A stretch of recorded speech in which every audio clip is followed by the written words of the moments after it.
Let's synchronize. You've heard of the process, now meet the Boston's Celtics, the reload. In our strategic assessment of the Philadelphia 76ers that will run tomorrow here at GiveMeSport, we will explore in part what has become to be known as the process. The process is the well-marketed term for the period of deliberate transition that the 76ers entered into, involving what was essentially asset stripping. Upon taking over the helm of the team in 2013, then general manager Sam Hinkie quickly determined that, fresh off of a 34-48 season and the strikingly unsuccessful Andrew Bynum trade, there was no point treading water.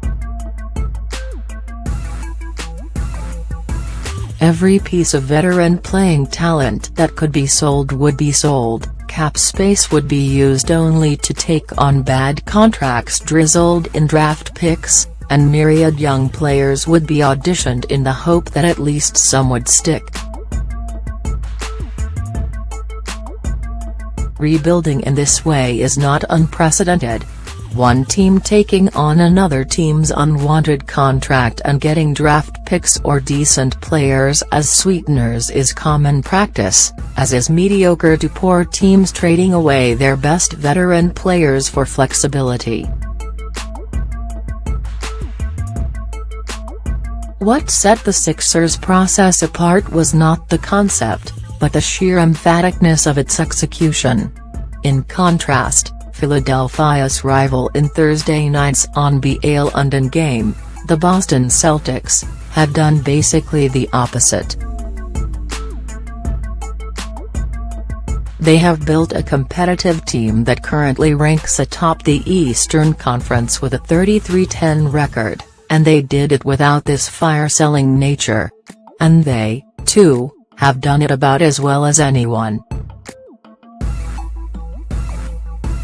To be sure, the Celtics did sell their talent. And it also is very true that the Celtics had more to work with than Philadelphia. Whereas Hinkie sought to dismantle a 34-48 team that had Dorrell Wright, Lavoy Allen, Nick Young and Damian Wilkins as its 4th through 8th largest minute recipients, the Celtics broke up a championship team.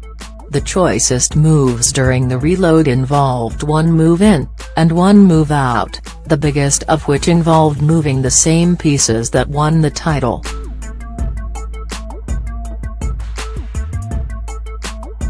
The Celtics and Ainge have had as many assets as they have on account of one transaction in particular, when Paul Pierce's decade-plus with the team finally came to an end.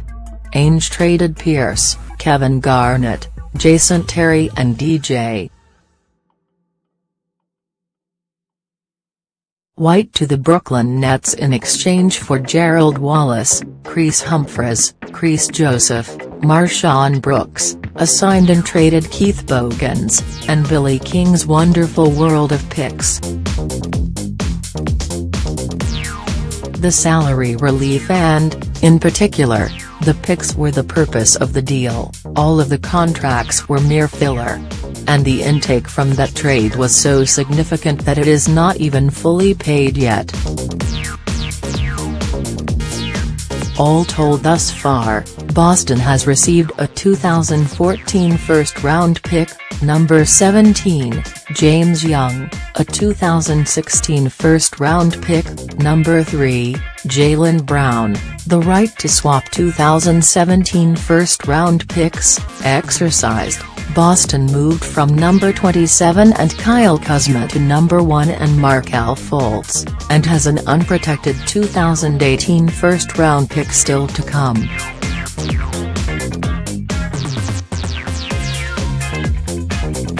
In subsequently trading the Fultz pick to, fittingly, the 76ers in exchange for the number 3 pick promptly used on Jason Tatum, Ainge was able to add yet another quality future asset in the form of a first-round pick from the LA Lakers, while still getting the player he wanted anyway via a trade asset he had also previously received in trade. That is the concept at the core of the reload. The Celtics never tanked their own draft pick. They just used everyone else's.